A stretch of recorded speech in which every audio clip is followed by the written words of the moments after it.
Ndak ini artinya seasik itu gitu. Jadi garwane Nabi sing ngrasa rodok tuwa. Wah, aku ora tahu. Kok Isa.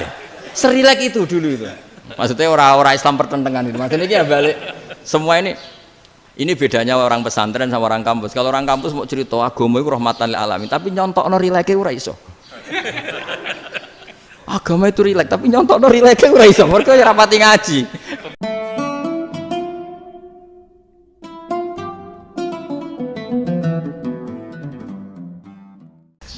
Assalamualaikum warahmatullahi wabarakatuh. Bismillahirrahmanirrahim. Rabbi shrah li sadri wa yassir li amri wa hlul 'uqdatam min lisani. Allahumma shalli wa sallim ala sayyidina Maulana Muhammadin wa ala alihi wa sahbihi ajmain. Amma ba'du. Ini yang saya hormati pertama, pengatur saya ini Profesor Dr. Haji Maskuri. Yang cara ngomong enggak kayak profesor tapi kayak jurkam. Jadi kalau ciri utama akademisi itu kalau ngomong itu teduh, datar, runtut, sehingga memaksa orang lain itu menerima karena runtutan logika yang terbangun. Ya, kalau ini enggak, pokoknya kasar gitu, pokoknya orang itu. Ini agak lazim, agak dalam dunia ilmu. Semua wakil rektor, semua yang hadir yang saya hormati, saya seperti yang dikatakan moderator, Pak Sinten. Bapak Anwar, bahwa memang saya tidak boleh terikat sama yang di belakang ini karena ini kayak apa ya, ada satu madhab yang anak-anak Unisma semuanya harus tahu, teman-teman di Unisma menjelaskan itu tidak lebih baik. Jadi karena seakan-akan belum melakukan. Indonesia itu dulu kedatangan Islam itu tidak pernah dipertentangkan antara Islam dan negara, sehingga diskusi itu sudah salah karena para wali itu tidak pernah mempertentangkan Islam dan keindonesiaan atau kebinekaan. Satu, bahwa para wali itu misinya dakwah, di mana-mana dakwah itu pasti ketemu yang berbeda, mulai beda agama, beda pilihan madhab, beda tradisi, beda kultur. Jadi itu tidak perlu dipertentangkan, tapi malah itu jadi lahan dakwah. Sehingga kita ini kalau diminta diskusi hubungan negara dan agama malah bingung, memangnya kenapa? Itu seperti dulu zaman P4, saya punya kawan di Jogja, teman saya nulis tafsir Profesor Zaini, itu pernah zaman Pak Erto disuruh sosialisasi P4 di Papua. Apa hubungan Pancasila dan UUD 45? Itu orang Papua jawab, hubungannya baik-baik saja Pak. Jadi yang unik itu ketika disuruh baca Pancasila, 1 Pancasila, 2 ketuhanan yang Maha Esa. Akhirnya 6 kan? Kenapa Pancasila jadi 6? Yang unik itu ketika ditanya, ini saya melihat langsung di TV 7 itu, Indonesiaku itu. Ada anak-anak kecil ditanya, bendera ini milik siapa? Bendera merah putih itu. Jawabannya apa? Milik sekolahan Pak aja. Karena memang milik sekolah. Itu yang tanya itu kaget. Milik sekolahan Pak.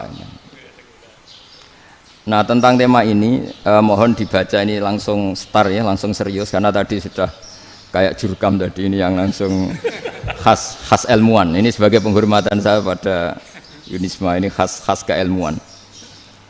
Imam Zuhri adalah gurunya Imam Malik. Ya, saya ulang lagi ya, Imam Zuhri adalah gurunya Imam Malik. Halaman 29. Ini langsung start saya baca halaman 29. Dan ini terutama yang para punggawa-punggawa ini. Saya baca ya. Ini teks tidak ada yang saya rubah, memang persis seperti ini. Bismillahirrahmanirrahim. Yaqulu Zuhri, ini gurunya Imam Malik. Fama futiha fil islami fathun qablahu kana a'zama minhu. Innama kanal qitalu haitsul taqon nasu. Falam makanatil hudnatu wa wadu'atil harbu wa amanan nasu ba'duhum ba'da wal taqaw fatafawadu fil hadits wal munaza'ah. Falam yaklim ahadun bil islami yaqilu syai'an illa dakhula fihi. Walaqad dakhalataini kasanaten mithlu man kana fil islam qabla dzalika au aktsar. Terus ini ngomongnya harus santai, enggak boleh provokatif. Begini, kita tahu dalam perdamaian Hudaybiyah itu poin-poinnya itu semuanya merugikan Islam. Di antaranya adalah jika yang Islam masuk kafir harus dibiarkan karena berarti masuk ke habitat asli. Karena Nabi sebelum jadi Nabi komunitas pokok itu kafir, sehingga kalau Islam masuk kafir kembali ke habitat.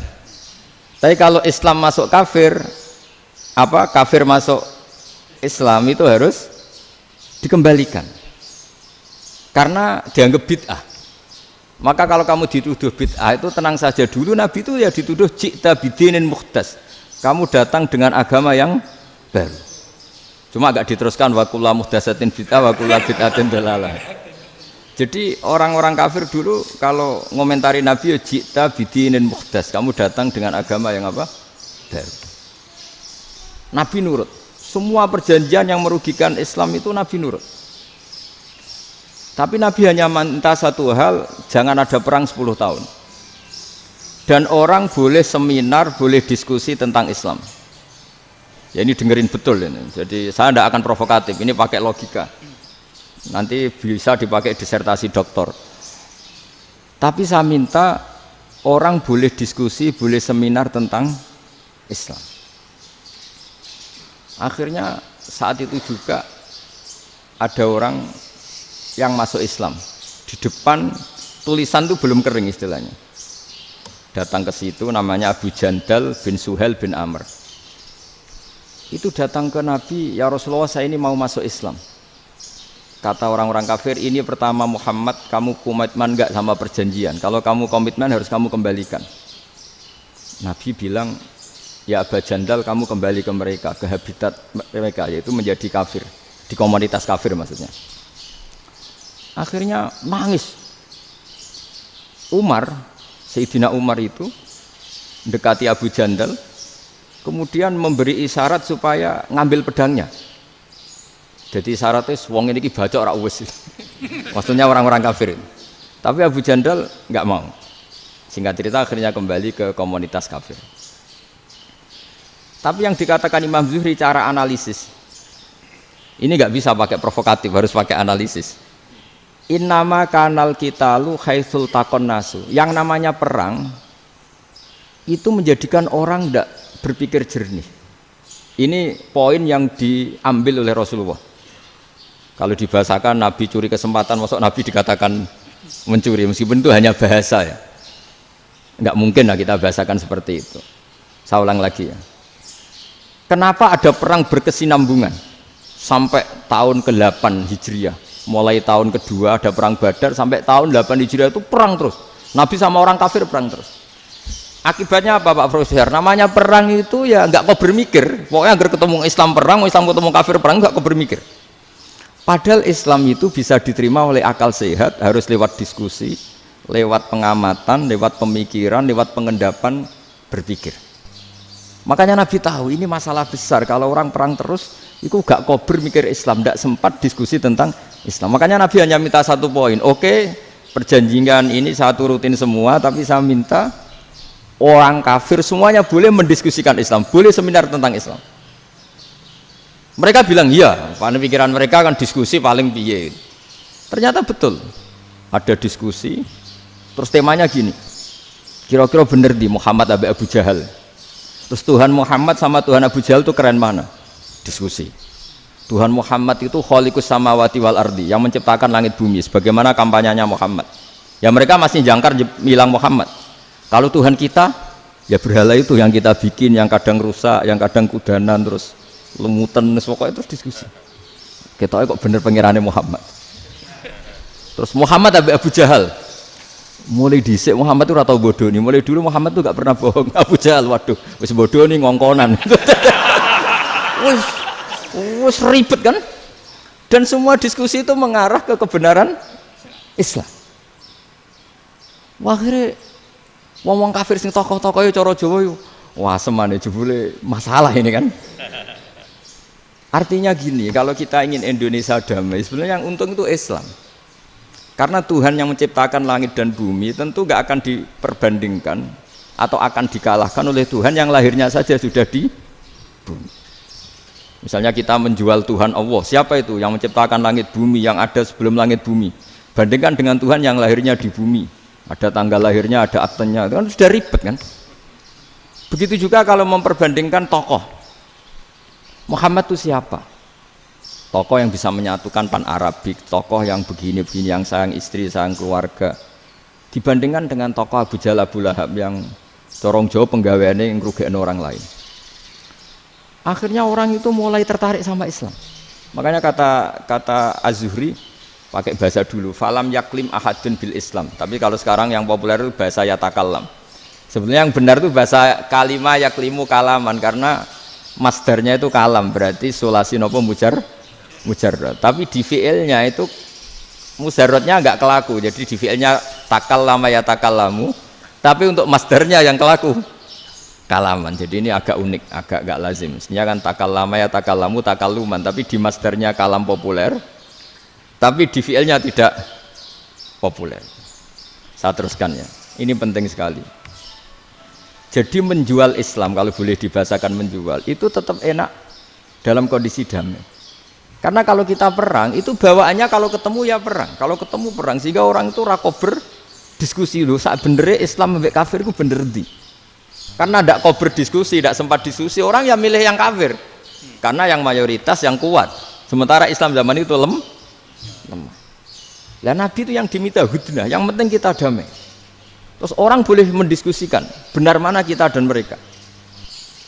Ya setelah diskusi ya tadi kan nggak mungkin Allah yang begitu keren hebat pencipta langit bumi dibandingkan berhala yang mengurus dirinya sendiri saja tidak bisa.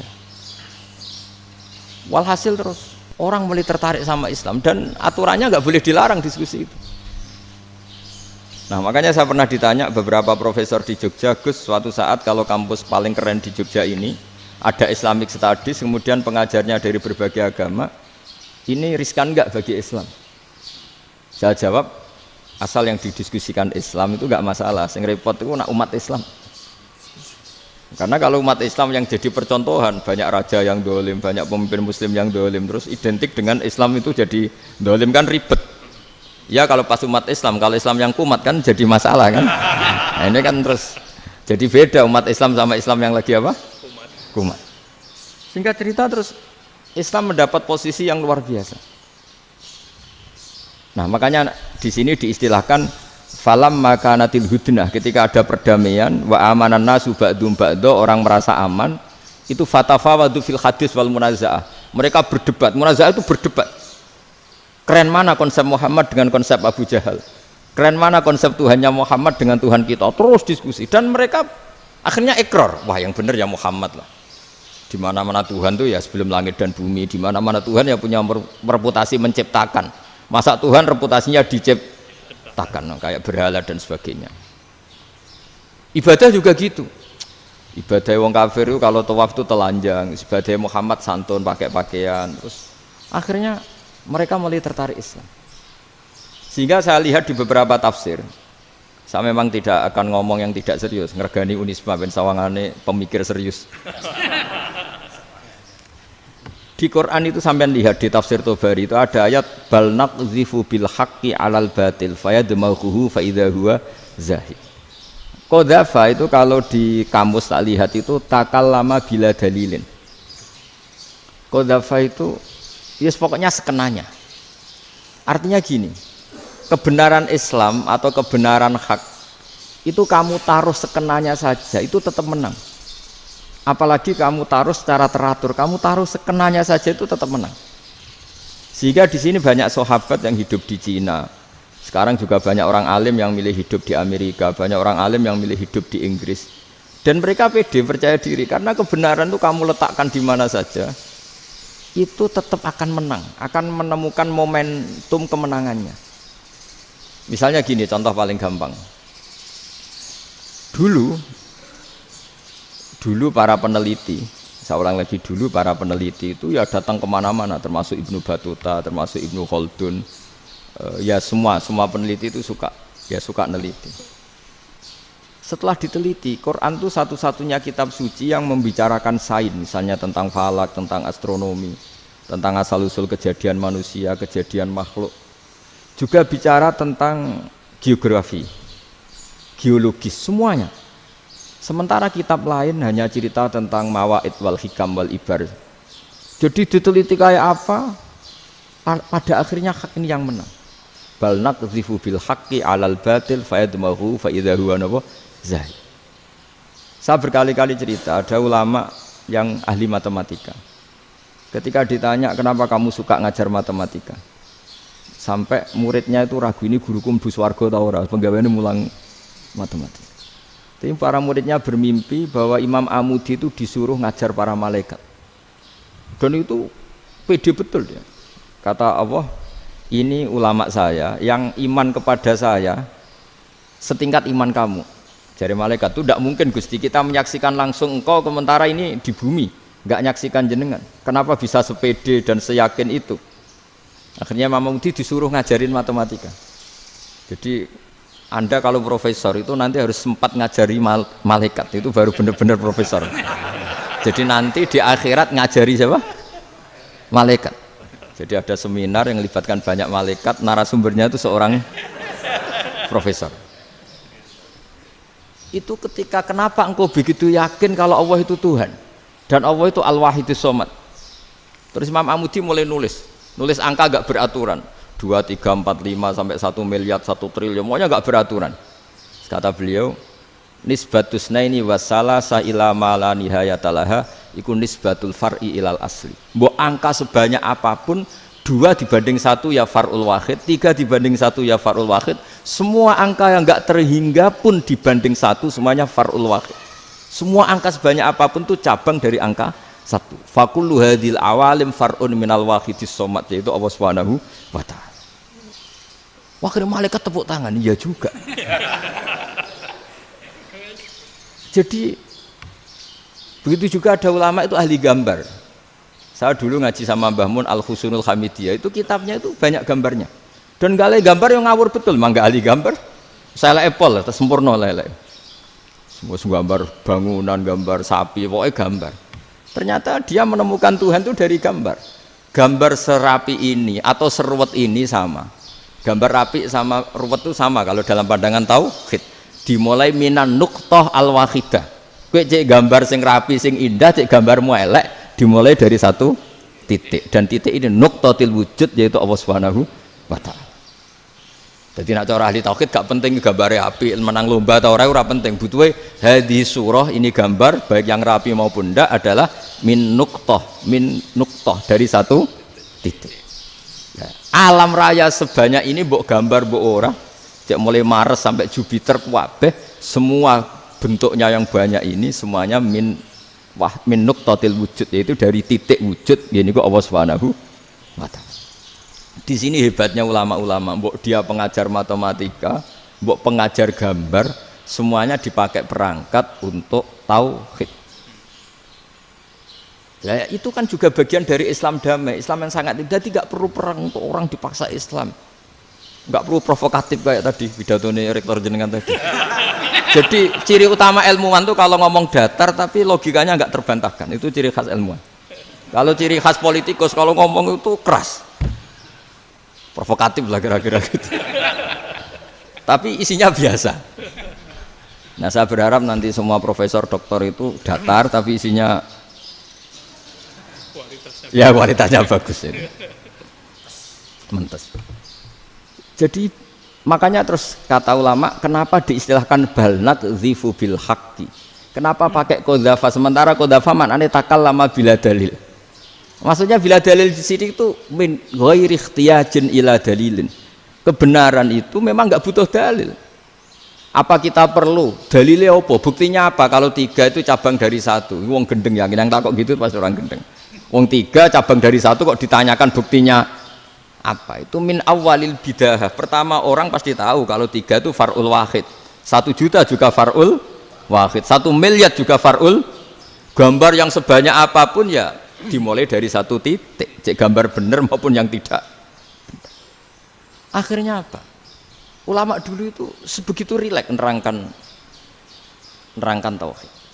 Lalu kenapa asma ini yang ya ini kan khas NU ya, khas pesantren. Sebenarnya saya keberatan pakai istilah khas NU, pakai khas pesantren karena NU itu anaknya pesantren, jangan dibalik pesantren anaknya NU karena sebelum ada NU itu ada pesantren. Tapi kayaknya Unisma lebih suka pakai bahasa NU dan saya ya agak-agak orderan yang terpaksa disuruh ngomong. Ini agak apa ya, agak kacau sebetulnya ini agak kacau. Jadi NU itu sama pesantren itu tua pesantren. Jadi NU dilahirkan pesantren, bukan dibalik pesantren dilahirkan NU. Sehingga barokahnya didirikan pesantren ini, kadang nyuwun sewu sekali Mbah Hasyim itu kadang ide besar beliau itu ora dituruti wong NU. Jadi Mbah Hasyim cara kula kok dadi Mbah Hasyim ya mangkel. Mbah Hasyim itu ngarang meno kentong. Nggih ngaramno beduk, tapi NU nganggo kentong. Beduk. Dan uniknya Mbah Hasyim enggak tersinggung. Karena ciri khas pesantren itu membolehkan perbedaan apa? Pendapat. Itu masyhur khilafnya Mbah Hasyim sama Mbah Fakih Mas Kumambang itu sampai dikitabkan. Saling ngeritik, saling macam-macam lah. Jadi cara berpikir Mbah Hasyim ketika Nabi rembukan, ini gimana ya cara menentukan waktu sholat ya? Ya pakai kentong ya Rasulullah, dzakalin nasara itu untuk orang Nasrani. Ya pakai buk itu trompet, dzakalil Yahud itu untuk orang Yahudi. Terus, ada yang usul lagi pakai api ya Rasulullah, dzakalil Majusi itu orang Majusi. Setelah itu ada orang datang lari-lari cerita mimpi azan tadi.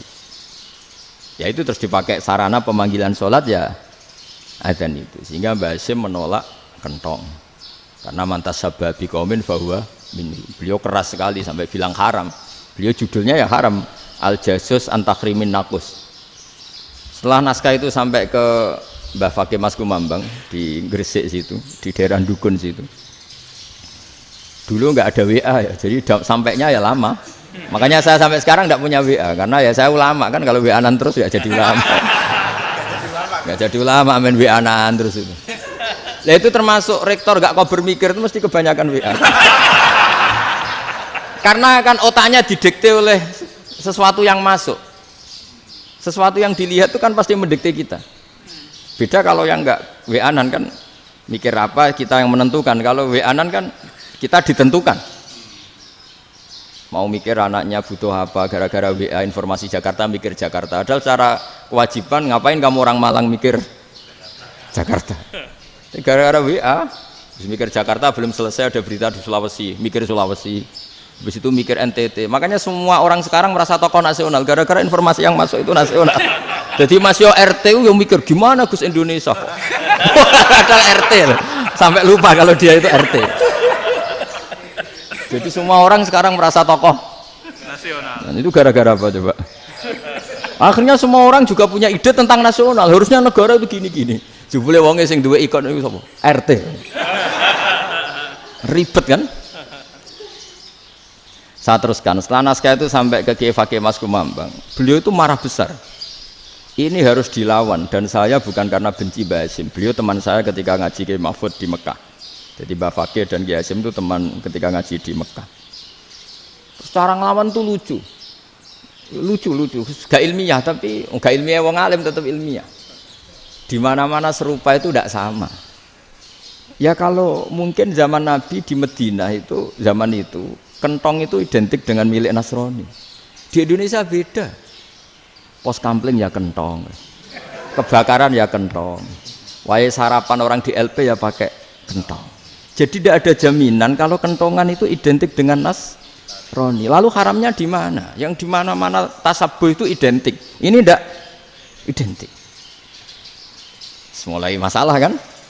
Mulai masalah. Jadi beliau gaya judul Hazruus. Hazruus itu kepala bergeleng-geleng. Sekarangan kok ngene jadi sekarangan kok provokatif gitu gitu. Nah, dan itu Mbah Hasyim ya hormat Mbah Fakih hormat Mbah Hasyim. Saya sendiri secara pribadi itu lebih suka pendapat Mbah Hasyim sebetulnya. Karena bagi saya sholat itu sakral. Ya sudahlah kalau sakral ya dipanggil dengan sesuatu yang sakral yaitu kalimat thayyibah azan. Tapi saya tidak akan bilang kalau kentongan itu haram. Karena kalau haram alasannya mirip orang Nasrani. Sementara pos kampling ya pakai kentong, ada banjir ya kentong, ada kebakaran ya kentong, Jadi tidak identik untuk misa atau untuk sholat ala Nasrani. Tapi itu dulu ya rileks saja, dua beliau itu ya saling menghormati, padahal saling kritik. Dan dulu ulama yang beda madhab itu ya saling menghormati. Imam Syafi'i itu kalau sholat di kawasan Masjid Abi Hanifah ya tidak kunut. Ketika ditanya kenapa kamu tidak kunut, sementara engkau berpendapat kunut itu sunat, ikroman di hadal madhab, saya sangat menghormati madhab. Imam Ahmad bin Hanbal itu berpendapat kalau orang pakai bekam, pakai iftisot atau hijamah itu batal sholatnya. Sementara Imam Syafi'i mengatakan tidak batal apa sholatnya atau wudunya tidak batal. Tapi Imam Ahmad itu ditanya, apa kamu makmum Syafi'i? Bagaimana mungkin saya tidak makmum sama wali kutub seperti Imam Syafi'i? Padahal menurut keyakinan Imam Ahmad ini sholatnya batal. Ini habis iftijam udah wudu. Tapi tetap saja beliau karena perbedaan pendapat di furu' itu lazim. Ya orang boleh berdebat lah. Ketika Unisma datangkan saya, itu saking senengnya kiai, apa saking sombongnya sampai ngatur kiai, kan nggak pernah bisa diperdebatkan. Itu kan orang boleh debat kan? Itu saking angkuhnya apa saking senengnya kan nggak jelas kan? Kan dan orang boleh setuju pendapat saya, yaitu ngatur kiai itu haram. Setuju juga Pak Rektor, ekspresi mahabbah itu ya macam-macam. Dulu sahabat ya gitu, sahabat itu ada yang nggak kenal wajahnya Nabi sama sekali sampai akhir hayatnya. Ketika ditanya, lo kamu itu sahabat kok nggak tahu wajahnya Nabi? Saya tidak pernah berani memandang Nabi karena ijlalan Nabi, terlalu menghormati saya sehingga tidak berani memandang wajahnya. Ada sahabat yang penggawaannya dulu wajah Nabi sampai bisa nyifati alfiu faminunil hajib, sampai bisa nyifati detail karena dulu wajah Nabi itu ibadah. Ada seorang wali ditanya, kalau kamu di surga ingin nggak melihat Allah? Enggak. Loh, tapi semua orang ingin melihat Allah. Unazzihu dzalikal jamal an-nadhari misli. Ben gak elek-elek Allah tak delok terima aku. Wong ra jelas. Penting kok delok pangeran. Banyak. Jadi justru tapi karena saking takzimnya. Enggak lah, mosok sak aku kok. Makanya saya berkali-kali cerita. Menurut kesepakatan ulama, soft awal itu paling baik. Tapi banyak juga wali yang kalau sholat itu di belakang. Koyok paling bener yang kok ngarep gitu. Lu bayangkan misalnya kamu semangat di soft awal di Masjid Haram, jebule sholatnya salah. Itu dari malaikat gayane kok ngarep, jebule ra roh. Iku di sini-sini wong. Jebule bodoh gitu. Gayane kok ngarep jebule. Coba orang kalau sowan Mbah Mun yang berani di depan itu kan ya ketuanya atau jubirnya kan. Yang merasa ndak pati pinter-pinter kan mesti di pojokan. Artinya sudut pandang seperti itu ya sah saja, apa? Sah saja. Makanya banyak sahabat yang jarang sowan Nabi, alasannya takut ganggu Nabi. Banyak yang sering sowan Nabi, alasannya seneng Nabi. Yang sowan ya seneng Nabi, yang enggak sowan alasannya seneng. Lu Nabi itu tokoh, punya keluarga, punya anak. Kalau saya sering sowan berarti sering ganggu. Yang sering sowan dia alasan ini khazanah kita harus istifadah.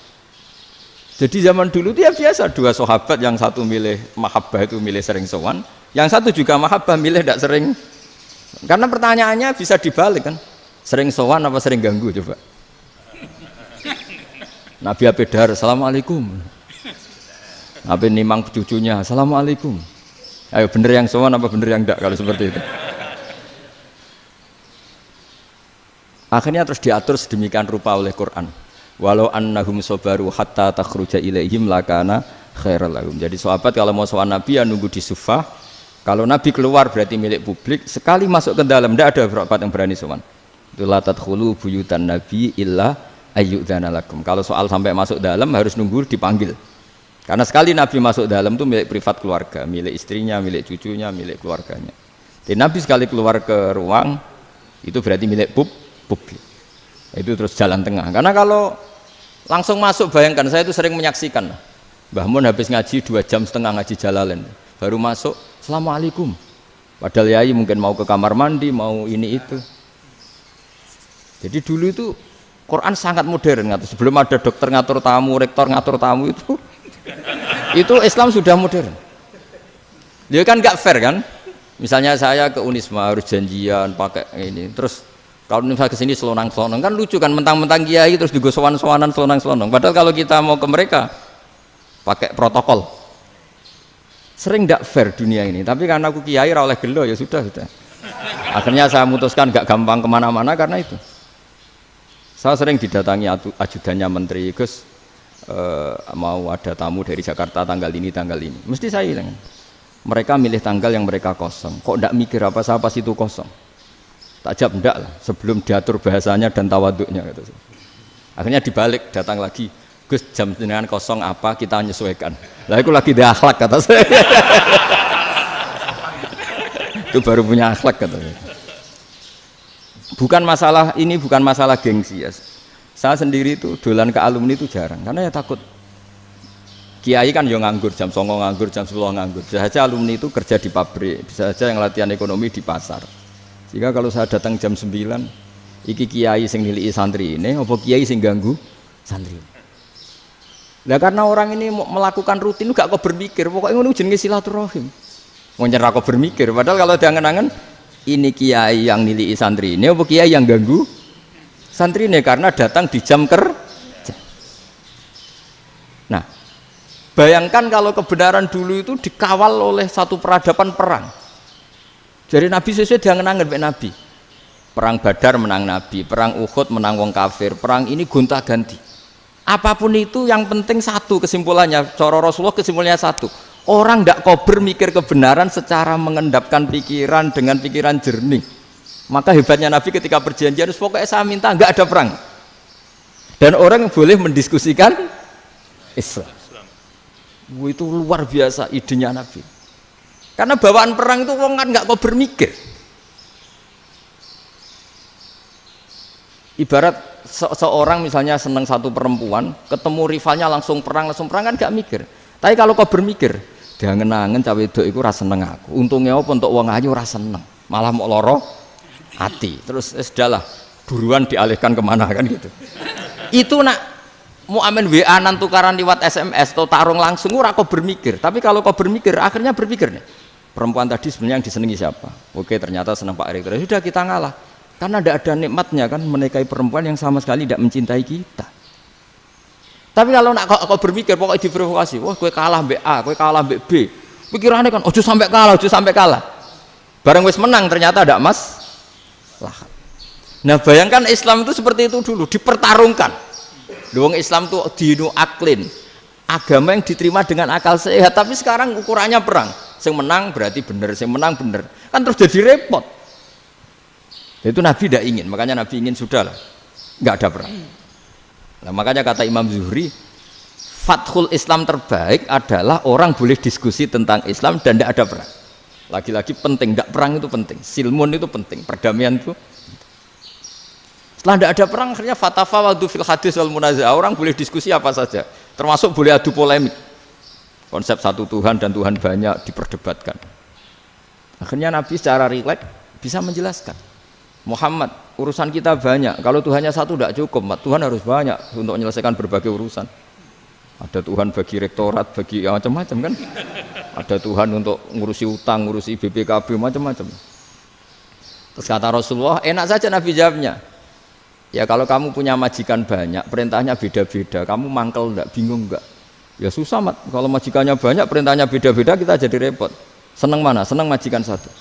Ya sudah, Tuhanmu itu majikan kamu. Kalau Tuhannya banyak, perintahnya macam-macam, kamu yang repot. Akhirnya ya sudah, Mat, Tuhannya satu aja. Nah, itu ya barokahnya diskusi tadi, barokahnya enggak perang. Daraballahu mathalan rajulan fihi syuraka'u mutasyakisuna wa rajulan salamal lirajul hal yastawiyani masalah. Terus alhamdulillah. Jadi orang yang paling kafir pun saat itu taslim. Nah, ini kembali ke kalimat la ilaha illallah. Saya tidak perlu provokatif, pasti teori saya itu benar. Bukan saya bilang benar itu karena sombong, enggak. Ini sesuai teks. Misalnya begini, benar enggak kelompok takfiri yang suka ngafirkan orang lain? Itu pasti tidak benar. Logikanya gampang.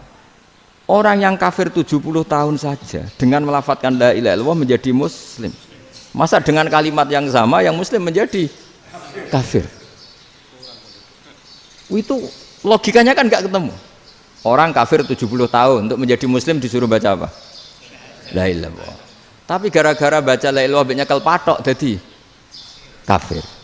Pertanyaannya, loh ini kalimat apa? Kalimat untuk mengkafirkan apa kalimat untuk mengislamkan?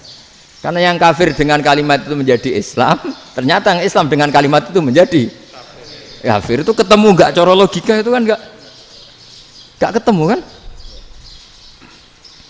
Makanya cara pikirannya Abul Hasan Asyadzili, dan saya setuju pikiran itu. Istighfar ini boleh orang Jawa Timur protes karena kadang beda manhaj, tapi jangan protes saya, protes Abul Hasan Asyadzili, kualat mesti sampean. Ketua Torekoh napa? Sadziliyah. Cara madzhab Sadzili, dan Anda boleh berbeda madzhab, mencari khasnya wong kampus sing wani beda. Beda kapasitas lah, pokoknya butuhnya beda. Dan ketok pinter, ketok kritis tuh. Cara madzhab Abul Hasan Asyadzili itu gini Pak Rektor. Jadi istighfar itu baik. Tapi ba'da kamali tauhid, setelah tauhidnya itu benar. Alasan beliau masuk akal. Ketika ada ayat fa'alam annahu la ilaha illallah wastaghfir li dzambik. Bihadil kalimah. Jadi orang boleh istighfar itu setelah tauhidnya benar. Alasannya Abul Hasan Asyadzili begini. Qul lil ladzina kafaru iyantahu yughfar lahum ma qad salaf. Katakan kepada mereka yang kafir, sekali mereka tidak kafir, maka otomatis dosanya masa lalu diampuni. Pertanyaannya, yang bisa menghentikan kekafiran itu kalimat apa? La ilaha illallah. Dengan hanya melafadzkan la ilaha illallah Muhammadur Rasulullah, langsung yughfar lahum ma qad salaf, langsung dosanya diampuni. Berarti yang menjadi pengampun dosa lah, penyebab pengampunan itu apa? La ilaha illallah. Itu bahkan orang kafir belum istighfar. Di ayat itu kan Allah enggak mensyaratkan setelah la ilaha illallah istighfar baru diampuni, enggak. Asal la ilaha illallah langsung yughfar lahum ma qad salaf. Saya ulang lagi ya, jelas ya. Jadi kulil ladzina kafaru iyantahu yughfar lahum ma qad. Nah, sekarang iyantahu, mereka berhenti dari kafirnya. Syaratnya pakai apa? La ilaha illallah Muhammadur, itu langsung yughfar lahum ma qad. Artinya apa? Ghufranullah itu bisa didapat hanya dengan mujarrodut tauhid, yaitu hanya dengan melafadzkan kalimat thayyibah. Dan sahnya istighfar juga berdasar kalimat thayyibah itu. Misalnya gini, orang kafir sebelum Islam melafadzkan astaghfirullah, astaghfirullah, astaghfirullah, kira-kira diterima enggak? Enggak kan? Karena syaratnya istighfar ba'dat tauhid. Nah, makanya dalam madzhab Sadzili istighfar itu setelah la ilaha illallah. Karena cara pandang ya seperti itu. Jadi fa'alam annahu la ilaha illallah wastaghfir li dzambi. Jadi dengan kebenaran tauhid saja ini sudah cukup kita insya Allah layak diampuni. Karena innallaha la yaghfiru ayyusyraka bihi wa yaghfiru ma duna dzalika liman yasha. Jadi orang yang tauhidnya benar itu bisa diampuni Allah asal tauhidnya benar. Itu Allah ngendikan liman yasha wa yaghfiru ma duna dzalika liman yasha. Dawe Imam Suyuti walam yakun liman yastaghfir. Jadi orang yang bertauhid secara benar meskipun gak sempat istighfar itu tetap potensi diampuni. Karena bawaan tauhid itu sudah menjadi layak diampuni. Kayak orang kafir sekali ngelafatkan kalimat tauhid mbok gak istighfar langsung diampuni. Nah, karena melihat seperti itu terus orang berlomba-lomba memperbanyak jumlah ngelafatkan la ilaha illallah. Jadi kita yang alim, kita semua, saya tidak bilang saya, kita termasuk yang di pinggir-pinggir saya ngaku alim nggak masalah lah soalnya. Kita semua yang alim-alim itu tahu bahwa la ilaha illallah itu super. Sudah bawaannya tauhid, juga punya kelayakan diampuni. Nah, kemudian nasib kita agak sial. Malah kalimat ini dituduh bid'ah, dituduh khurafat. Mergo Nabi enggak pernah tahlilan, Nabi enggak pernah. Nabi enggak pernah tahlilan, kalau diartikan Nabi ora tau maca la ilaha illallah, nek gak kalimat itu. Nah, ini provokatif ini. Jadi ini sudahlah keanehan-keanehan ini kita terima karena ciri utama wali, ciri utama ulama itu wa'udhu fisabili, harus pernah disakiti. Jadi kalau Unisma sakit kalau dituduh apa? Dituduh bid'ah itu berarti belum calon ulama. Calon ulama itu wa'udhu fisabili, harus disakiti. Jadi kalau kamu disalahpahami itu ya harus santai. Iya, termasuk provokatif tadi. Termasuk diatur tadi. Jadi kalau cara berpikir kan, karena mereka itu memang kalau kita turutin itu memenya itu terlalu, kadang menghujat kita itu. enak ya jadi KNU, ada orang mati datang, kiainya dapat makan, dapat rokok, terus pulang. Jadi apa? Terus kita kayak tersangka terus. Kita kan kayak tersangka terus. Tertuduh terus itu. Terus yang orang NU ya memenya juga nggak kalah ekstrimnya. Boleh ya ajaran orang nggak boleh ngasih kiai gitu. Berarti boleh dong ajaran kikir. Jadi memang kadang apa ya, cangkem elek lah bahasa kasarnya itu. Itu memang kadang lebih mengenakan kalau kita datang ke acara mayat kan dapat makan, dapat minum. Kalau yang sohibul bed rokok ya dapat rokok. Kalau kiainya dapat wajib, kadang 20.000, kadang 50.000. Terus memenya itu kok setega itu ya, ada orang meninggal kok malah kita makan-makan. Seakan-akan kan kultur ini biadab kan gitu. Tapi yang orang NU kebalikan bales. Oh ternyata nggak boleh ya mayit disodakoi, ternyata nggak boleh ya orang dermawan. Berarti Islam membolehkan medit ya gitu. Mau ini kan. Tak angen-angen itu luwih mandi timbang takbir ya kan. Karena ini kan memicu emosi kan. Memicu apa? Emosi. Nah tapi saya kalau disuruh bela mana itu tidak ada yang saya bela. Ya seorang sudah lah, kalau mau nganggur saja sudah itu. Ya tapi itu memang apa ya, itu khazanah Islam, ada yang kritik, ada yang enggak. Ya itu memang khazanah, ya biasa aja, kalau saya biasa aja. Karena dulu ulama itu sudut pandangnya itu ya seperti itu. Ada yang ulama suka ibadah itu sholat, ada yang milih apa tidur. Sampai Imam Ghazali bilang suatu saat ibadah terbaik di zaman akhir itu tidur kan. Sholat saja kalah sama tidur kan. Tapi itu loh ya, yang wajib tetap loh, terus kamu gak sholat wajib. Begini beliau mencontohkan itu. Ada orang sholat tahajud terus obsesinya itu ingin hajatnya terkabulkan. Sementara yang tidur obsesinya nikmati rahmatnya Allah, boleh tidur, bisa tidur. Kata Imam Ghazali, timbang kita tahajud terus nuntut pangeran aduk turu katanya. Mergo engko dia akibat terus setan memberi bisikan, "Loh nyatanya kamu tahajud ya gak terkabul." Berarti cerita bahwa Nabi ngendikan kalau doa tahajud mustajab enggak. Daripada ngono ki aduk turu ora tau ndonga. Timbang ngabri-abri Islam timbang ngelek-ngelekin apa? Islam. Jadi ulama itu mulai dulu itu sudah berpikir. Banyak orang menjadikan tahajud, sholat malam itu media untuk hajatnya. Dan kalau nggak kesampaian ini mutung. Nyalahkan kiainya ijazah ramandi. Macam. Daripada ngono ora usah apa? Tahajud wis turu wae. Dan jenis kayak ini tuh banyak. Makanya ulama kayak saya itu saenake dhewe itu ya jarak. Saya sering didolani muhibbin terus bilang, "Gus saya doakan gini-gini, saya mau nyalon bupati atau saya gini." Saya bilang, "Gak waduh orang ndonga, nek ra mandi darane ulama dongane ra mandi." Nak mandi kamu jadi bupati tetap nganggep karena beli. Sopo sing ra roh bupati saiki gak beli. Ribet kan?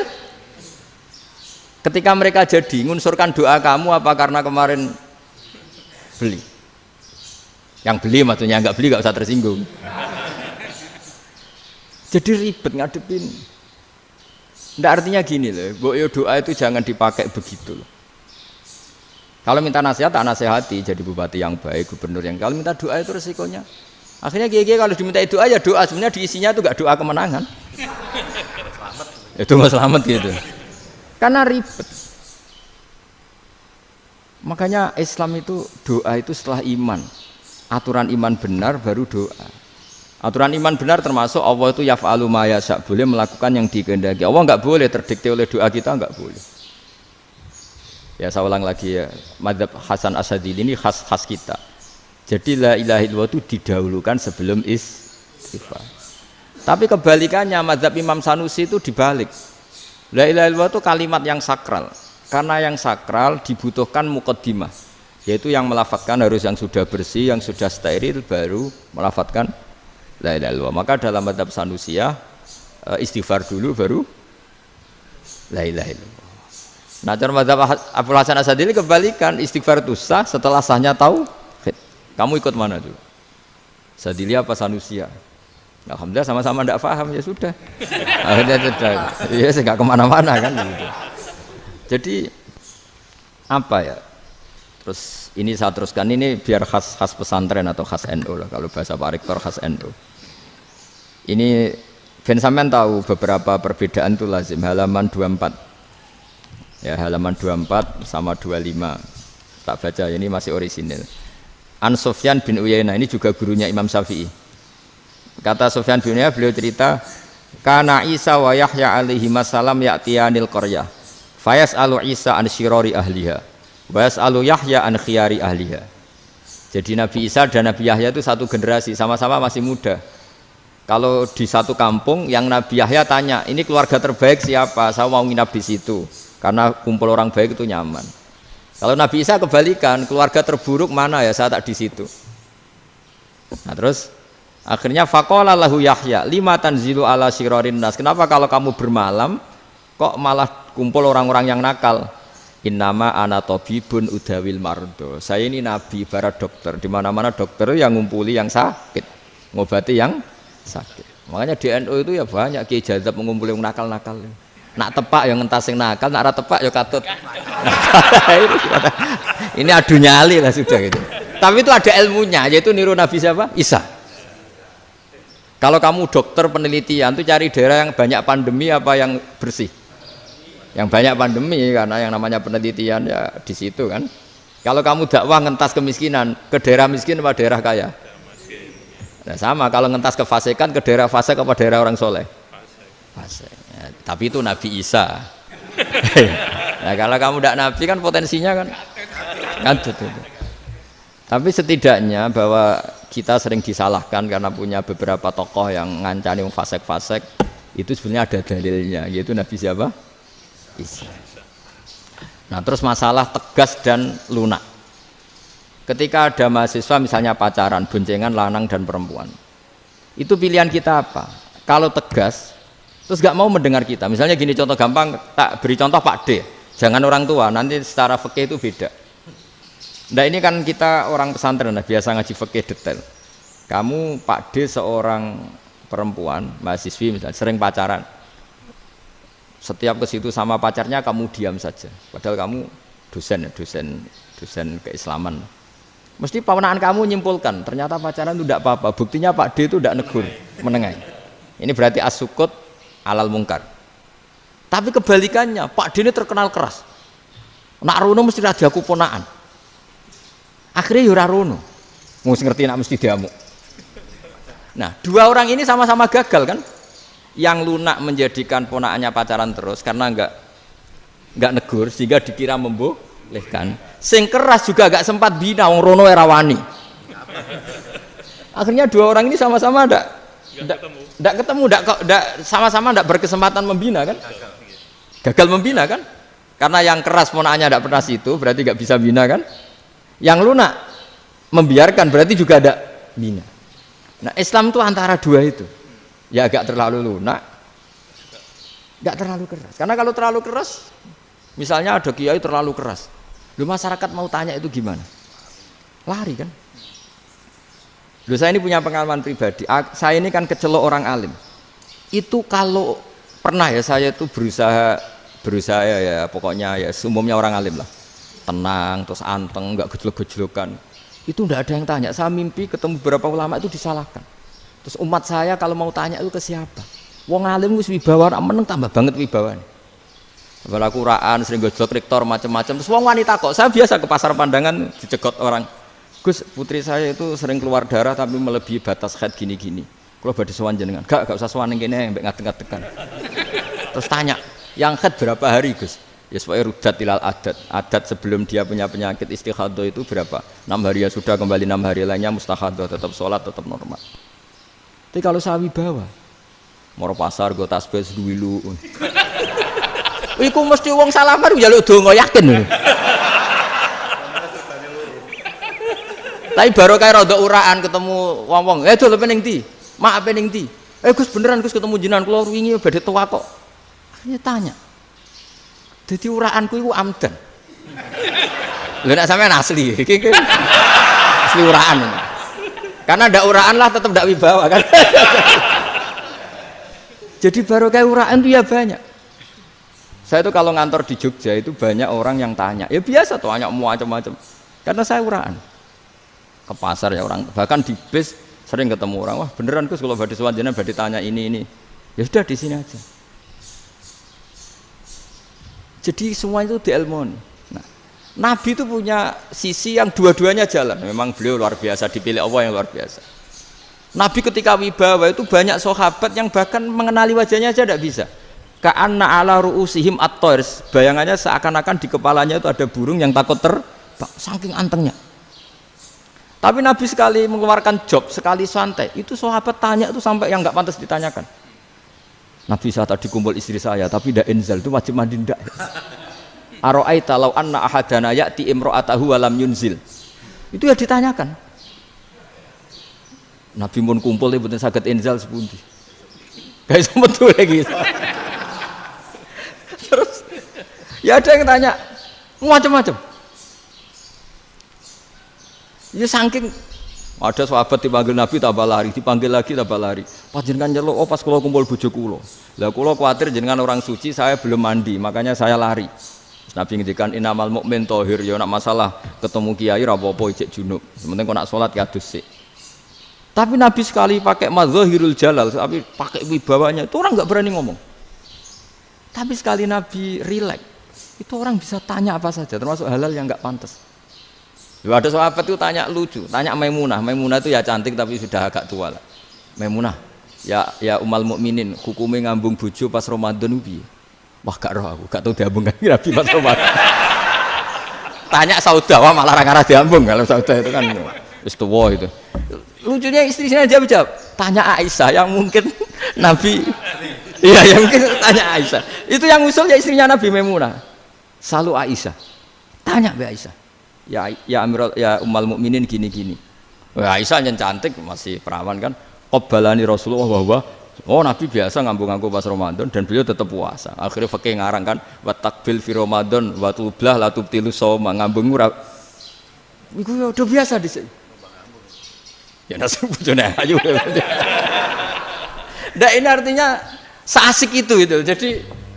Jadi garwane Nabi sing ngrasa rodok tuwa. Wah, aku ora tahu ya. Kok Aisyah. Serilek itu dulu itu. Maksudnya orang Islam pertentangan itu. Maksudnya ini ya balik semua ini bedanya orang pesantren sama orang kampus. Kalau orang kampus mau cerita agama itu rahmatan lil alamin, tapi nyontokno rileke ora iso. Agama itu rilek, tapi nyontokno rileke ora iso. Mergo ya rapati ngaji. Contohnya ora iso, dadi mau gawe kaidah kok Islam itu rahmatan. Jadi Nabi itu lah, Allah juga gitu. Allah itu kalau sudah memperlihatkan madzahirul jalal, itu mbok malaikat Jibril rawani. Ketika Allah dengan madzahirul jalal. Tapi kalau Allah dengan madzahirul jamal, madzahirul apa? Jamal. Iku yo gojol-gojol kan sampai makhluke gojol. Yo buli-bulian cara sakniki. Ya sampean delok ning hadis syafaat itu, akhiru man dakhalal jannah atau akhiru man kharaja minan nar itu di beberapa judul. Ada seorang rojul yang ahli neraka ya, dintas mbek pangeran terus ditudono swarga. Gusti, swarga, ngiler tok ora wong wayu, roh wis ngiler tok. Ngerjaluk Gusti mosok roh tok ora oleh mlebu. Jarimu asal mlebu metu kon neraka ora jaluk-jaluk meneh. Sumpah lho ya, gak jaluk apa-apa meneh. Mboten Gusti. Sekali saya keluar dari neraka ndak akan minta apa-apa lagi. Wis. Wallahi, wallahi. La as'alu ghairah. Mesti ghairah khoslah, ghairah tilkal khoslah. Ya niku selain keluar dari neraka saya ndak akan minta lagi. Didono swarga wong do kelon seruwibet kan. Sing bojone elek kan dendam dadi ning swarga iku. Swarga iku wis macam-macam. Gusti mosok roh tok ora oleh mlebu. Jarene janji ra njaluk meneh. Akhire ya wis didelokno neraka. Jadi pangeran jawabe gampang didelokno neraka. Roh neraka begitu menyakitkan, begitu ngeri. Sudah Gusti saya tidak minta surga, sementing nggak masuk neraka. Rabbana srif anna adzaba jahannam. Setelah lama itu diadepno swarga njuk mlebu swarga, terus diadepno neraka. Akhirnya ya sudah. Saiki mlebu swarga gak apa-apa. Iku jawabe lucu. Atas taziu jenengan ngenyek kula. Wong karuan ra di swarga kok mlebu swarga. Terus akhirnya mlebu swarga, kan mlebu swarga tamanna, sangen-angen sing mbok jaluk apa? Orang ngangen-ngangen yang indah-indah laka wa asratu amsal ya siku tak turuti wa asratu amsalih lan lipatan ke-10. Jawabe wong lanang ya lucu. Atas tazi ubi wa anta rabbul alamin. Jenengan pangeran kok ngenyekan. Maksudnya wis karuan aku ora pantes. Terus jare pangeran la astazi'u bika walakinni ala ma asya'u qadir. Aku gak ngenyek kowe, pancen aku pangeran. Nuruti kowe iku iso. Jadi Allah sendiri ketika dengan madzahirul jamal itu malaikat ya ono sing wani bantah. Masyhur itu kan malaikat sing bantah pangeran ataj alufiya mayufsidu fiya wa yasfikut. Karena Allah dengan madzahirul jamal. Sing paling masyhur Nabi Musa.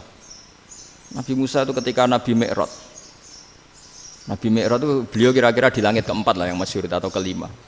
Ngelangkai. Nabi Musa nangis, "Ya Rabbi, ini apa-apaan?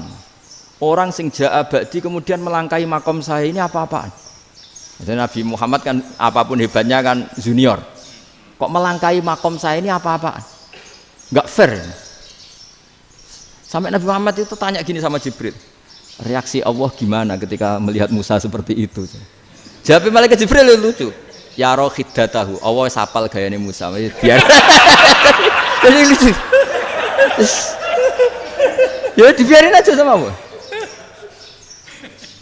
Tapi wong jenenge Nabi Musa itu kekasihnya Allah. Tetap berkah bagi kita. Betul. Ketika setelah Mi'raj diwajibkan sholat 50. Gentenan Nabi Musa kelihatan nabinya. Sebenarnya Nabi Musa itu sebetulnya loh, enggak nguntungkan kita sebetulnya. Tapi yang nguntungkan. Sebenarnya enggak niat nguntungkan kita, tapi nguntungkan. Nabi Ibrahim kan di langit ke-6, keren lah. Konti jong ketemu Allah ngeten-ngeten kan salat 50. Karena Nabi Ibrahim terkenal Nabi baik ya ndak bantah. Bareng Nabi Musa. Kenapa diceluk pangeran? Kula kan salat ping 50. Inna ummataka la tutiku dzalik. Wah, gak kuat umatmu. Serai-rai gak umatmu ora ngarah kuat 50 rokaat. Tapi sebenarnya Nabi Musa itu niatnya bukan membela kita. Fa inna ummati la umatku sing gagah-gagah ra iso meneh umat. Berarti sebetulnya ya itu masih pakai gengsinya sebetulnya. Wes ngono-ngono lah sementing kita untung. Sebetulnya dia itu enggak terima wong umat saya aja yang lebih kuat. Enggak kuat apalagi umatmu. Lah terus sebutin irji ila rabbika fas'alhu takhfif. Itu berarti Allah dengan madzahirul jamal. Sudahlah, datang ke Allah minta keringanan. Allah itu baik. Minta. Mbak Allah itu ringan mau 5 tok, jadi cek 45. Balik Nabi Musa, piro 45, cek ra kuat umat. Wong umatku ora kuat, jadi sebenarnya dia bilang umatku ora kuat. Lho cara Nabi Muhammad model wong Malang, yo beda umatku mbek umatmu. Ribet kan? Beda. Lho Nabi Muhammad kan enggak seperti itu kan? Enggak punya akhlak Malang kan, akhlak. Maksudnya akhlaknya mujur itu loh, akhlak yang baik gitu. Ya akhlak yang mujur, bukan yang malang gitu. Jadi Nabi ya manut. Tinggal 40 kan, dikurangi lagi 35 sampai 9 kali kan, masyhur itu. Ya kan kalau dikurangi 55 kan berarti turun naik kan 9 kali. Itu setelah 5 itu Nabi Musa cek usul masih ragu. Itu cara Nabi munggah nentek. Ya. Ini entek ya. Terus iya doa tuntas betul. Bisa bebas. Terus munggah ado-ado lha opo. Ngapain itu? Akhirnya Nabi Muhammad sudah sampun ya kalimah Allah. Saya ini malu sama Allah Musa. Sudah 9 kali dan diturutin terus. Jadi Allah kalau dengan madzahirul jamal itu Nabi Musa biasa nego sama Allah. Tapi ketika Allah dengan madzahirul jalal itu Nabi Musa enggak berani. Yaitu di hadisus syafa'ah. Hadisus syafa'ah ketika manusia datang ke Nabi Adam, ya tuna Adam. Ya Adam anta abul basar ngene isfa'li lana inda rabbik. Kamu saya minta mensafaati kita. Nabi Musa, Nabi Adam inna rabbi qad ghadibal yawma ghadaban lam yaghdab qablahu mislah wa la yaghdab ba'dahu mislah. Ini Allah sedang murka besar dan tidak akan murka seperti ini lagi. Sudah saya tidak berani nafsi. Nabi Ibrahim enggak, termasuk Nabi Musa ketika di itu ya enggak berani.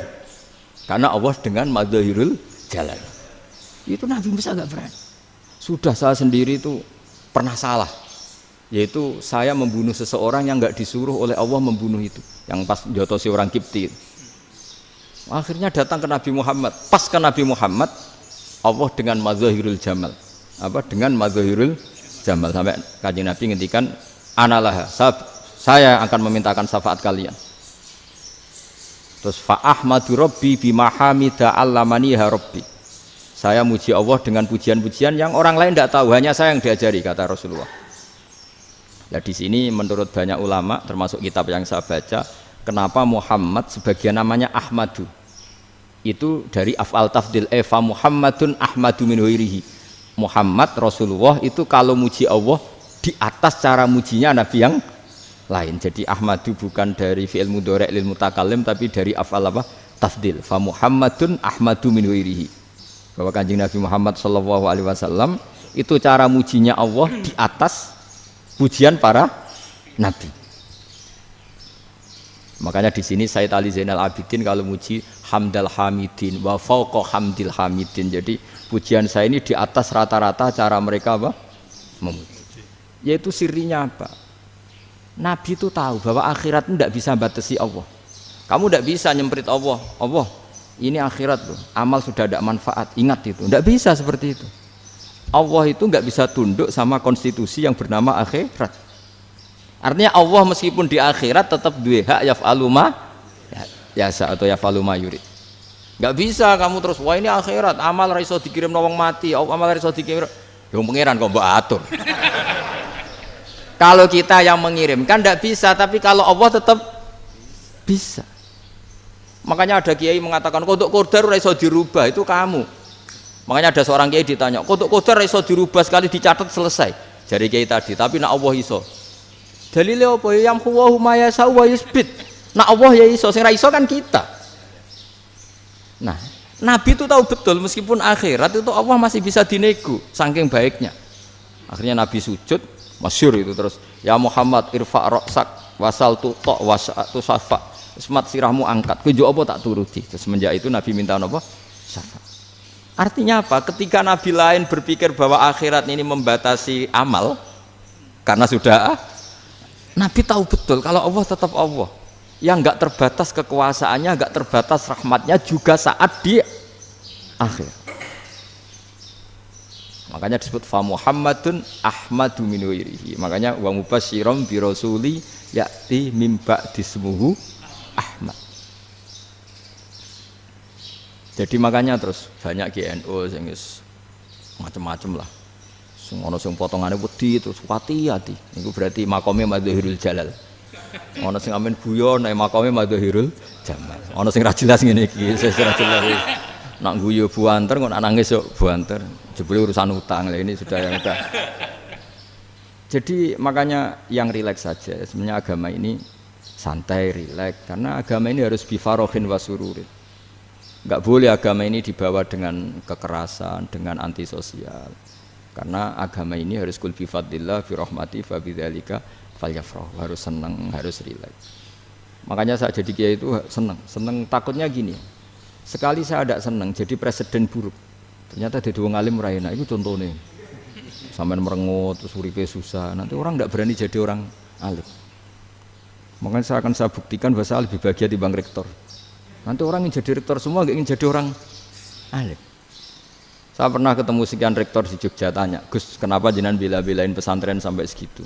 Kan keren kampus NU, sekarang ada Unisma, ada NU Jogja, ada NU Jepara gini. Terus tak bilangin gini, sampai rektornya itu istighfar. Saya bilangin gini, ini sekaligus tak kasih tahu ini rektor Unisma ini. Tak bilangin gini. Andai kan tidak ada kiai kayak saya itu Islam bisa tutup. Kok bisa Gus? Misalnya ada perempuan haid faqal adat. Itu kalau untuk tahu hukumnya haid daftar dulu ke Unisma. Daftar dulu kan? Setelah daftar nunggu pelajaran haid. Baru tahu haid setelah 3 tahun dari masalahnya. Gitu. Tapi baru kayak kiai ketemu saya di jalan, Gus anak kula nu haid ngeten-ngeten mboten normal hukumnya piye? Oh hukumnya ngene dibalekno ning adat. Ora usah registrasi, ora usah daftar. Jadi ya harus ada istighfarnya lah. Unisma juga harus istighfar, semuanya harus istighfar. Karena ada sisi yang nggak mewakili kebutuhan Islam. Tapi saya sebagai kiai juga istighfar. Karena fakta hukum mengatakan yang boleh jadi KUA yang jabat, yang boleh kemenak yang punya gelar. Dan ini yang mengawal Islam secara undang-undang karena mereka yang bikin. Nah, karena kiai tidak punya gelar, tidak bisa jabat di situ. Saya juga istighfar. Jadi tidak sampai entok yang istighfar. Karena yang kebutuhan ini terwakili yang punya gelar. Tapi yang punya gelar juga harus istighfar tadi. Mosok kepen roh hukum khet ngenteni kuliah sik. Ngentek itu aja nanti nunggu guru yang pas mata pelajaran itu. Terus kapan dekne salate wong jawabannya belum ketemu. Tapi baru kayak saya kan ketemu di jalan tanya.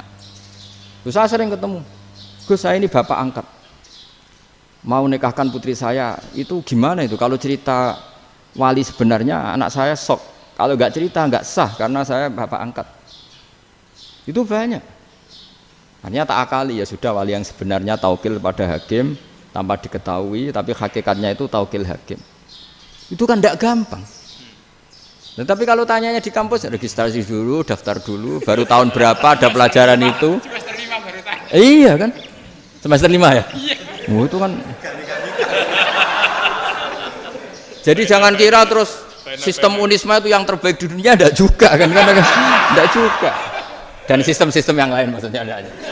Tapi sistem kiai lho, Mbah Mun juga sering pesen saya, kowe kudu seneng pegawai negeri. Piye-piye sing jaga agama pegawai negeri. Kemarin pas acara 7 harinya Gus Robah sama matur itu di depan para kiai. Setelah saya jadi kiai ya itu nyata. Islam di Papua, di NTT yang bawa siapa? Dokter negeri, ya kan? KUA negeri. Barokahnya mereka negeri dijamin negara kan? Barokahnya Muslim berkebutuhan Islam. Akhirnya bikin musola di situ, bikin masjid. Bahkan di Korea Utara itu ya ada masjid bawaan duta besar. Karena banyak duta besar Muslim berkebutuhan masjid. Yang bisa gini itu yang negeri apa yang swasta? Negeri lah. Di sini kiai tidak mewakili semua kebutuhan apa? Islam. Tapi kampus juga enggak, kampus Islam sekalipun tidak memenuhi semua kebutuhan Islam tadi. Masa orang tanya kan nunggu semester berapa tadi? Semester 5 masih daftar dulu. Nunggu pelajaran itu. Payahnya pas ketemu dosennya, wong saya tidak pernah ribet kan? Pas dosennya cowok gitu. Jadi sudahlah, makanya ini. Iya, makanya ini kan bentuk kearifan lah. Jenengan ngakui fungsi kiai kayak saya itu bentuk kearifan. Saya juga ngakui jenengan itu butuh kearifan. Saya sering didolani KUA itu. Itu rata-rata ya didikan kiai. Kompilasi hukum Islam itu banyak ya, janda cantik. Contohnya harus cantik, kalau jelek nggak mungkin terjadi kan. Ada janda cantik kebetulan suka kawin tapi takut zina. Saya ulang lagi, suka kawin tapi takut. Itu seringnya gitu Pak Rektor. Jadi dia kawin bosen, bilang ke KUA, Pak saya sekarang mau nikah sama ini. Loh, tapi kamu mau punya suami. Ya tapi kan nggak tercatat Pak. Itu KUA-nya rata-rata itu nggak berani. Meskipun nggak tercatat karena secara fikih meskipun nggak tercatat tetap dia seorang perempuan yang bersuami, maka nggak boleh nikah sama orang lain. Jadi coba kalau nyun sewu KUA hanya ngikuti hukum formal, yang penting di catatannya nggak punya suami, ya dinikahkan saja kan. Tapi mereka enggak, karena didikan kiai nggak berani. Artinya gini, kalau hanya pro hukum catatan sipil, maka ini dinikahkan bisa karena nggak tercatat. Tapi secara hukum santri nggak bisa dong menikahkan perempuan sing dadi zaujin yang punya suami. Jadi barokahnya kerjasama yang baik. Jadi di masyarakat itu tertanam didikan kiai, nggak boleh nikahkan perempuan yang bersuami. Tapi di KUA ngikuti hukum formal. Dan di Indonesia itu KUA itu rata-rata konsultasinya ya sama kiai. Sehingga ya nggak berani akhirnya meskipun aku ya mlebu rokok mbak, gak iso. Dan itu banyak. Seorang lagi ya, makanya ini kan pesantren itu nggak boleh mati. Orang kiai-kiai kayak saya nggak jelas-jelas itu harus lebih jelas lagi. Karena ini yang on time, yang online, yang siapa saja bisa tanya. Saya itu SMS saya itu nggak punya HP WA. HP jadul itu SMS-nya tiap hari tak berapa, orang yang tanya dari Kalimantan, dari Aceh. Gus di kampung saya ada masjid 2 itu yang sah mana, ada yang dari orang perkotaan, Gus di perumahan baru ada masjid, yang Jumatan baru orang 12 sah enggak? Ya langsung saya jawab, sah. Dalilnya ini. Ya sudah, nah, tapi kata Imam Syafi'i gini harus orang 40, itu madzhab Syafi'i, dalam madzhab yang lain gini-gini. Itu kalau tanya rektor itu kan ribet. Masuk ajudan dulu, asisten dulu, panjang.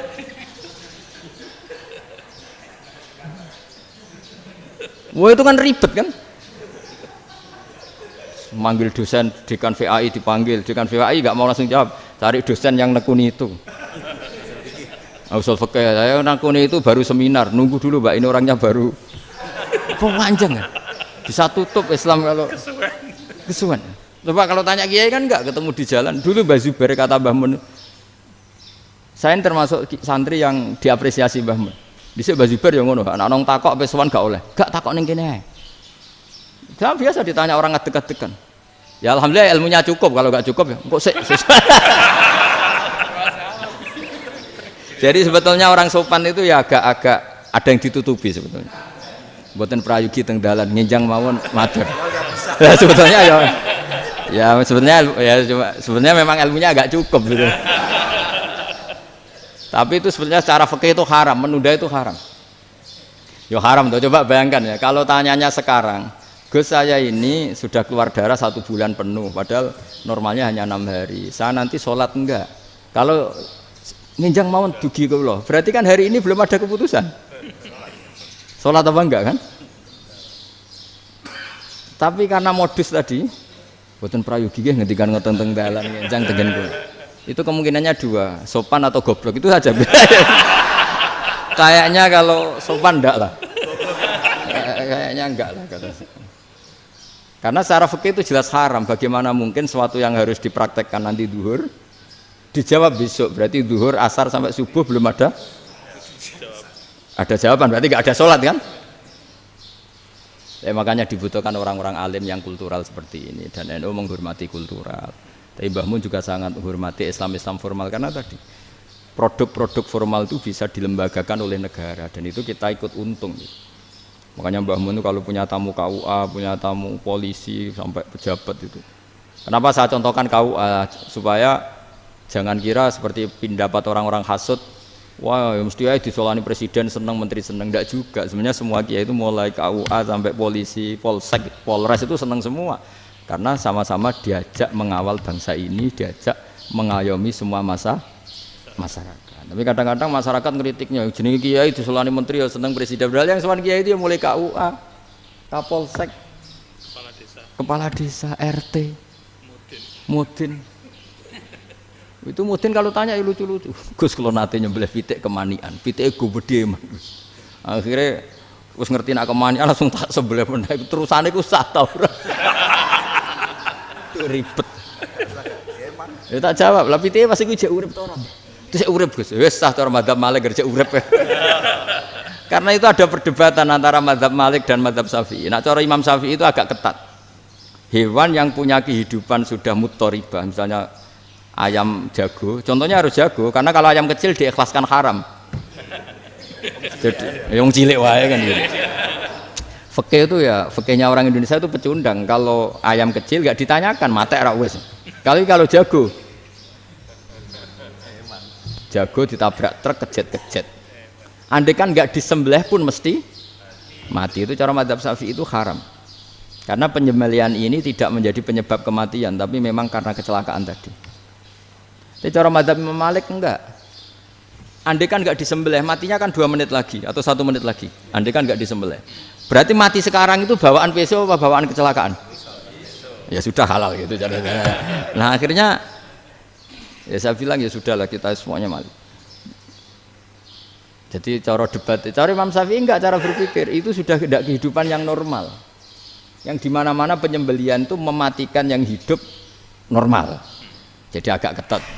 Sehingga dalam contoh kemanian, kalau dalam bahasa Jawa nyembelih agak sempurna terus pesonya jatuh atau apa itu, kalau pakai mazhab Syafi'i agak kesulitan. Jadi kalau mazhab Malik asal diselesaikan secara fauron, dan juga sebagian mazhab Syafi'i itu halal.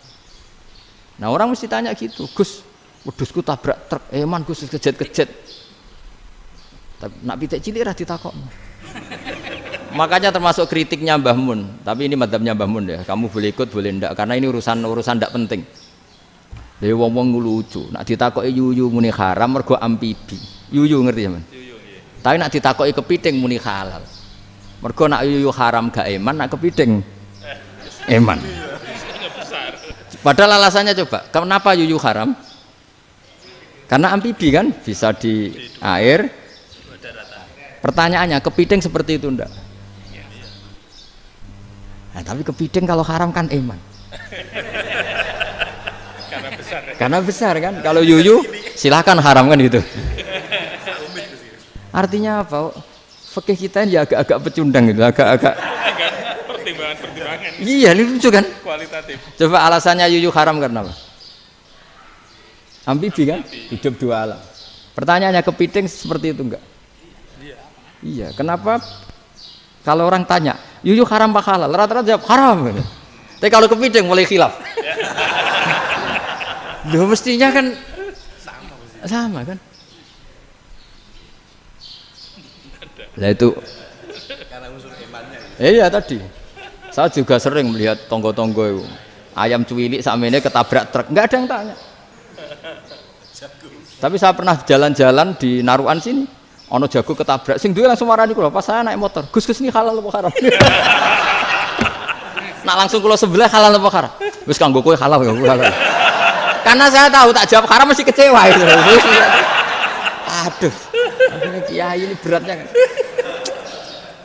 Ya akhirnya ya saya setelah itu Mateka Imam Syafi'i ngapunten nih umat kula nu rahasia mangke madzhabe jenengan tuh ndak siap. Untuk mazhab ini tidak sama. Iya kan akhirnya pakai madzhabnya Imam Malik tadi. Ya tak Fatihah Imam Syafi'i ini mboten niat nglawan jenengan. Tapi ngobati tiang eman. Mergo pitike besar itu.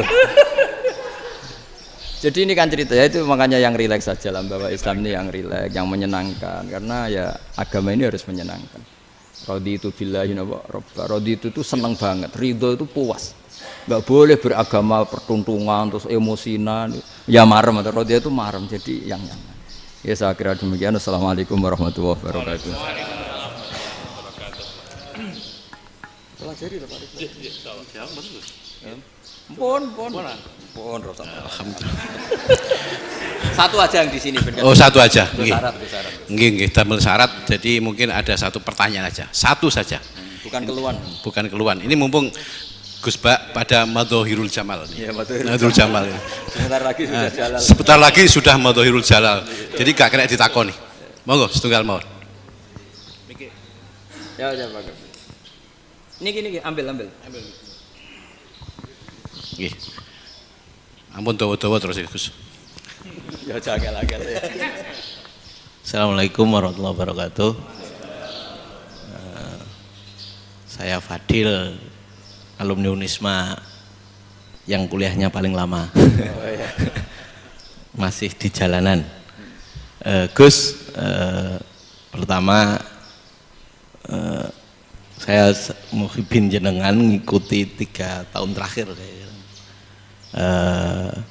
Sepertinya ketika Mbah Hasyim Asy'ari hadir di tahun 1900-an sampai mendirikan itu kok suasananya sama seperti Gus Baha hadir di tengah-tengah situasi genting Indonesia ini. Saya kira yang memunculkan nama Gus Baha di banyak media online yang saya amati itu malah awalnya dari kelompok bukan kita gitu.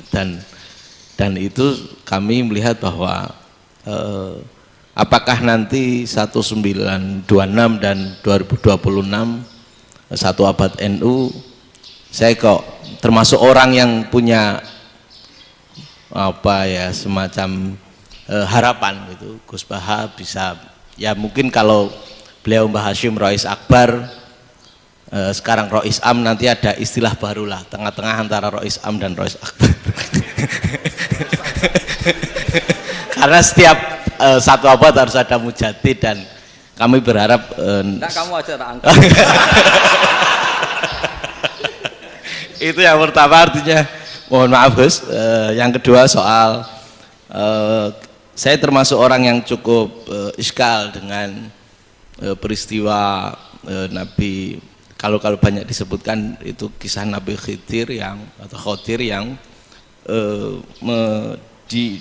dari 3 cerita itu hanya satu cerita yang saya masih agak bingung soal di situ anak kecil itu pakai kalimat, kalau di Al-Quran itu pakai kota lah, jadi pakai anak kecil itu dibunuh seperti itu. Jadi ada istilah yang apakah memang saat itu ada syariat yang membolehkan atau memang ada sesuatu yang secara dari Allah Subhanahu wa taala memang itu dibolehkan untuk Nabi Khidir. Jadi di antara semua cerita itu saya yang agak iskal yang itu. Kalau yang kisah soal membocorkan itu mungkin masih bisa masuk ya, tetapi apakah sudah ada ilmu psikologi yang sangat tinggi sehingga kalau ada anak-anak yang idiot itu atau apapun istilahnya yang sekarang itu boleh dilakukan tindakan begitu itu. Nah ini saya lebih provokatif dari Pak Rektor biasanya. Artinya mohon maaf karena pemahaman saya ada dua pendekatan ilmu yang masuk, satu seperti Nabi Musa, yang satunya seperti Nabi Khidir. Mudah-mudahan ada sedikit penjelasan. Siap Gus, terima kasih. Dan yang terakhir mudah-mudahan karena Indonesia situasi terakhir saya kira kita ketahui lagi pandemi seperti ini Gus, jadi saya juga ingin pendapat Gus Baha, apakah ini situasi pandemi corona itu Allah sedang madhohirul jamal atau madhohirul jalal? Terima kasih. Assalamualaikum warahmatullahi wabarakatuh. Assalamualaikum warahmatullahi wabarakatuh. Monggo langsung mawon Gus. Ini provokatif ini kayak. Loh di situ aja kamu tanya kok terus mirip. Siapa Fadil ya? Fadil. Dari peternakan ya? Peternakan. Tapi mau ngomong tafsir itu. Mulai kacau peternakan ngomong tafsir ini mulai kan. Nah ini ada yang hafal Quran ngaco, paling enggak setengah hafal. Enggak yang dari Unisma. Enggak begini, ayat itu kan ditutup wama fa'altuhu an amri, ya saya maknani wama fa'altu lan orang nglakoni ingsun hu ing kabeh sing kasebut an amri mergo kepinginanku ingsun. Jadi saya melakukan itu semua bukan karep saya sendiri. Jadi Khadir sendiri itu kamu untung enggak nekuni tafsir. Kalau nekuni tafsir yang kamu soal bukan Nabi Khidir, karena Nabi Khidir itu hanya satu orang. Yang kamu soal harusnya Israel. Itu ndak rektor, ndak kiai besar, ndak siapa saja dihabisin itu. Kenapa Israel ndak kamu tegur? Gimana hukumnya qatlul mukmin? Kenapa Israel ndak kamu masukkan ayat wa may yaqtul mu'minam muta'ammidan fajazauhu jahannamu khalidan fi. Ingat ya Israel. Iya kan? Nah, Israel melakukan pembunuhan itu, kadang yang dipateni nyuwun sewu orang soleh betul. Tapi wae kabundut ya.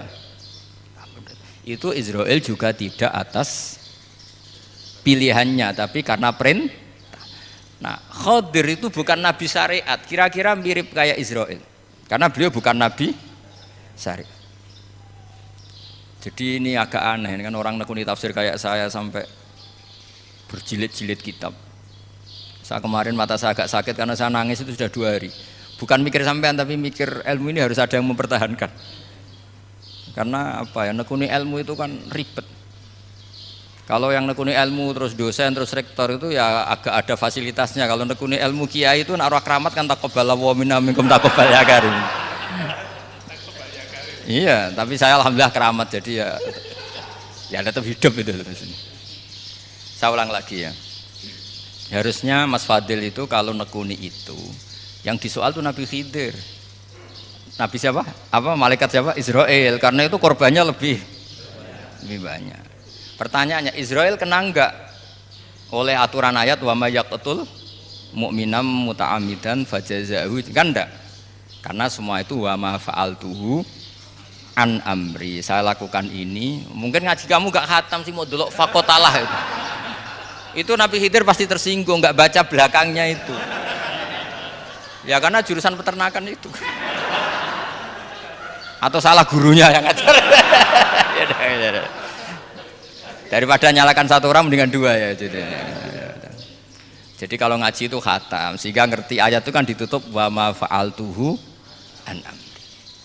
Nah menurut Ibnu Hajar al-Asqalani yang nyarai Bukhari, dan ketika itu cerita tafsir ayat itu, Wa hadza dalilun ala anna Musa afdhali minal Khadir. Justru ayat-ayat itu menunjukkan Musa itu lebih utama ketimbang Nabi Khidir. Karena Nabi Khidir monoton melakukan apa saja yang diperintahkan Allah, sementara Musa tetap dengan gugatan syariatnya. Beliau gak terima ada orang main membunuh. Aqtal tanafsan zakiyatan bi ghairi nafs. Laqad ji'ta syai'an nukra. Nah, sur'atu Musa ila nahyil munkar itu menunjukkan beliau Nabi ulil azmi. Jadi Nabi Musa langsung sikap, wah ini tidak benar kamu. Padahal sudah ada perjanjian, kamu tidak boleh bantah. Tapi Nabi Musa lebih ngeboti syariat, lebih memihak syariat, nahi mungkar itu wajib. Justru itu menunjukkan derajatnya Nabi Musa fauqal Khadir. Makanya Nabi Musa tetap gugat, nggak bisa dong, ini nafsan zakiyatan kok kamu bunuh. Maka itu jadi ilmu. Nabi Khidir pada akhirnya nyuwun sewu ya tidak bisa jawab. Makanya beliau menutup wa ma fa'altuhu an amri. Sebenarnya saya sendiri itu ya tidak punya alasan. Jadi kalau Israel kamu tanya, ini gimana ini wong melarat mulai cilik, meh sugih mbok pateni. Mbok yo baro ben sempat sugih itu. Ini kuliah paling lama urung sempat urip penak.